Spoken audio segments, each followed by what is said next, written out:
Moving on into video games of July 1992, Philips, after failing to strike a deal with Nintendo, is getting ready to release their console, the CDI, originally supposed to be partnered with Nintendo.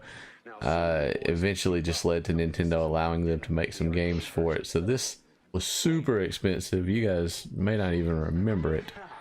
And was more of a multimedia entertainment center than an actual game system. Like the CD load times made the games just really weird and slow. So it was more like interact with buttons than didn't have a lot of traditional stuff on it, but a couple really good gems on it, a couple really notable terrible things on it as well. What are they playing? They're playing definitely not playing a game. Well, see, they sort of are. If you guys remember Dragon's Lair, it's going to be like that, where, you know, the game kind of plays itself and you just have to interact at key moments. Right. So yeah, there you have it. The CDI is coming. So. Okay. Why do I feel like that guy with the long hair like has been in a TV show or something? Agreed. Maybe this was his early break and he goes on to be in TV shows later. Like, I almost... Sure. I almost feel like he looked like that guy from, what was that first show you had us look at? Not 90210? Melrose Place, yeah. Oh, Melrose Place. He looked like one of those guys. Bring the Olympics home with Sega Genesis. Olympic gold, Barcelona 1992. Looking at this, it looks like, I played that game, but it looks like all the games, right? It's Excite Bike with people.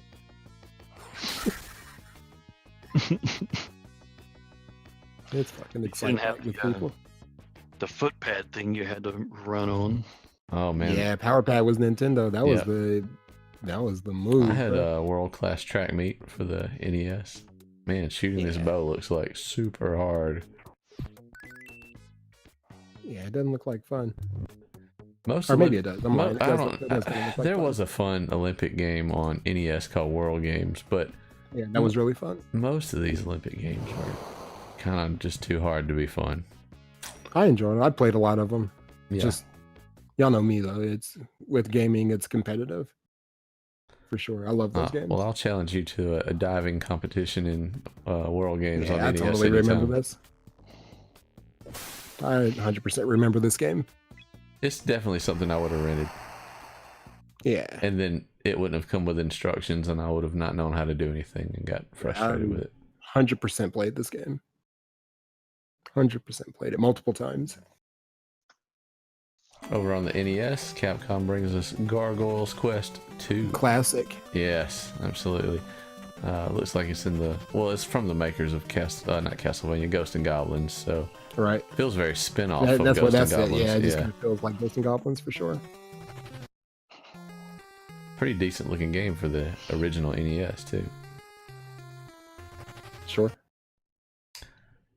I don't remember this one from NES, but I just feel like you guys would remember Prince of Persia from something. You know, just the original frustrating find your way through the maze. It was a really big deal on PC. That was just one of those that was interesting that came to NES. This is what you're seeing. This it looks like I would have enjoyed it. Yeah, I mean, this is mostly the game is just figuring out how to navigate through different mazes without, you know, without getting These chopped are the kind up. of games that I play on my phone now. You know what I mean? Like, yeah. I don't play many games on my phone, but like a Temple Run and things like that, I rock with those games. Back over to the Sega Genesis, we got Evander Holyfield, the real deal boxing with Evander Holyfield. Do I remember this? You tell me. Tell me now if you remember this. I do, 100%. Of course I do. I remember the name, never played it though. Unless there was another game that used the same setup. Sega was they really hyped and kind of got popular for a game called Buster Douglas Boxing that probably, I thought about it when I was putting this together, but I didn't take the time to look it up and see if it was from the same people. It's very likely I want to see like if the interchangeable. bodies get bruised up and the faces get like a little bloody and things like that. See if we can get a little deeper into the fight.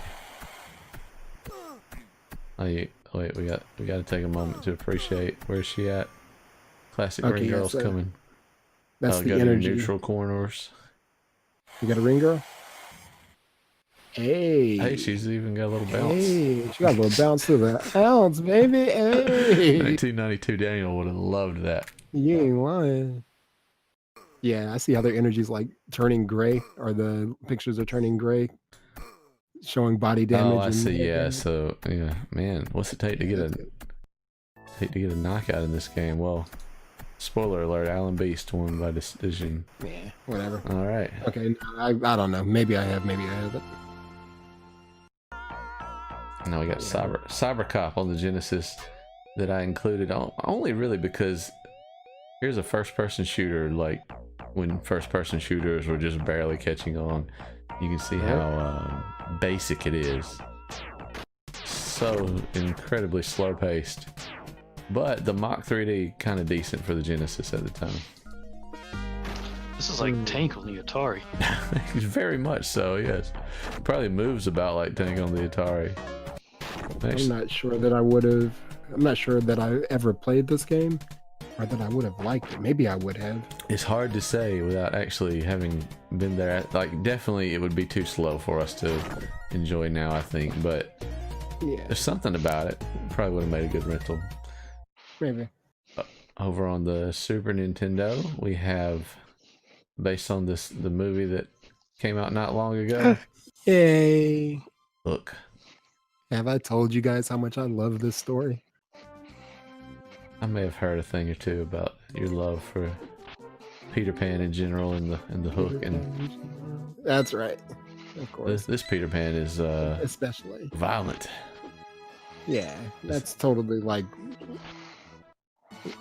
But young Peter Pan though. You gotta fight something. The hell is gonna be Hook and not Robin Williams? Did they miss an opportunity here? Probably not. Little kids ain't trying to play with some fat guy. Oh man, they're taking. Oh, okay. I saw him, the fairies behind him. I was like, they're really taking some liberties with the storyline here.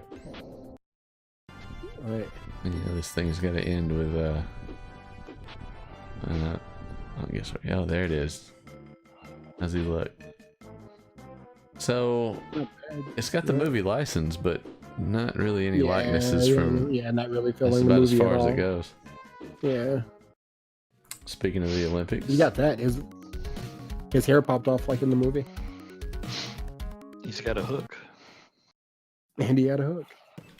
and This was the thing. if we feel like we just looked at this game a couple months ago, Exact same game. it is the exact same game, except now you only play with the all-star team versus random other countries that may or I'm gonna guess probably didn't even have the real people. Right. This is just hey, well, let's just re-release our game, and you can beat up on Canada and Mexico and China in basketball. Catch some of that Dream Team marketing. All it's going to cost us is a couple of stickers or some paper. Just some labels and a couple days at the programming desk. We'll do a copy and paste in the code. Done and done. Called Easy Money.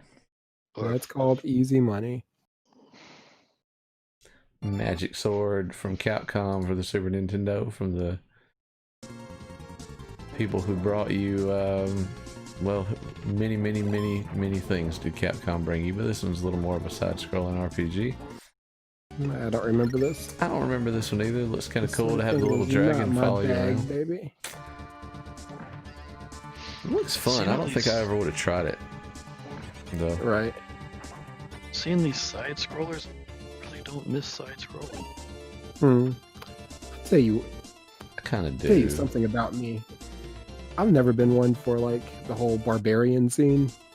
That's never been a I'll rock with it. Of course, I loved Conan and all that. I liked Conan and all that. I liked it. It's probably more Arnold being cool than anything, though, right?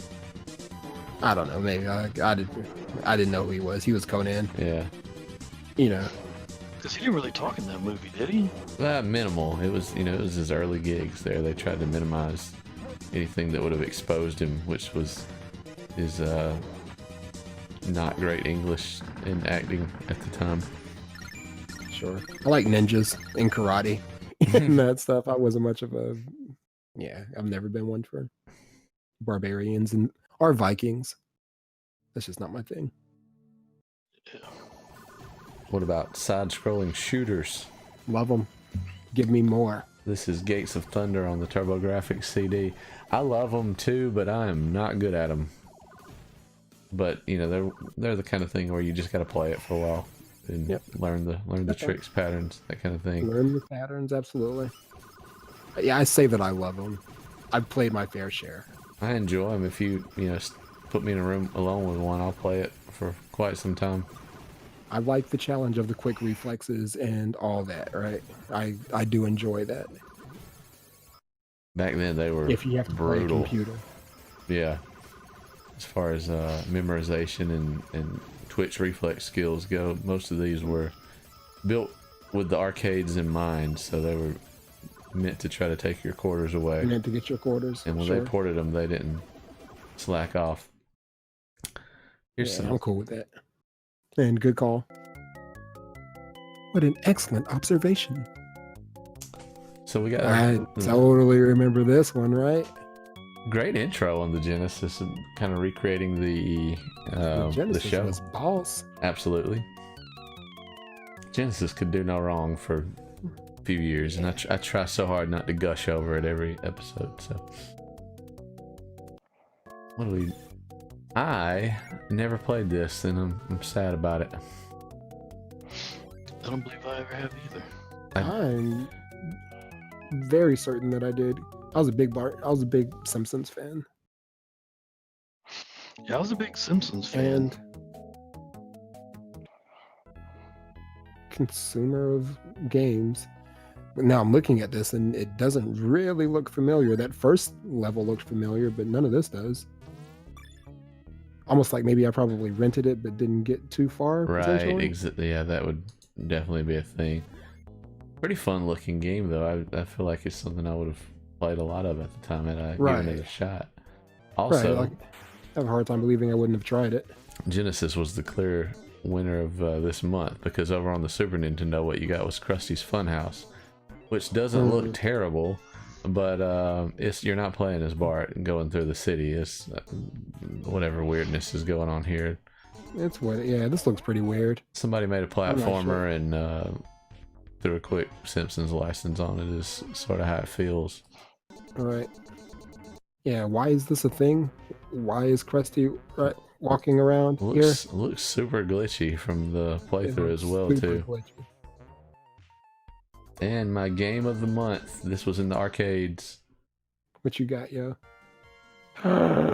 Yeah, bro. Fucking classic. This is an arcade classic. Lacking a better word here. I know there was 4-player versions, and I'm feeling like there might have been a 6-player version of this. Golly, bro. Are you kidding with this game? Arcade beat 'em ups. I mean, what's better? So fun. Just so much time spent on this game. Is this the game we used to play at the movies? Probably. Really good odds that it was at a theater, or because our theaters had a decent arcade when we were younger. Godly, let's go. All right. Well, if ever the three of us are all in person, we'll queue this up and make it happen. Yeah. I'm loving this. Wolverine. So you calling dibs? No, it's just what was that? Was that from Mallrats? Have you guys seen yeah, no Mallrats? doubt. Yeah, of course. Where Jay goes, Wolverine, sneaky snoinks. Yeah. Also a classic. Hopefully we'll be discussing that one soon.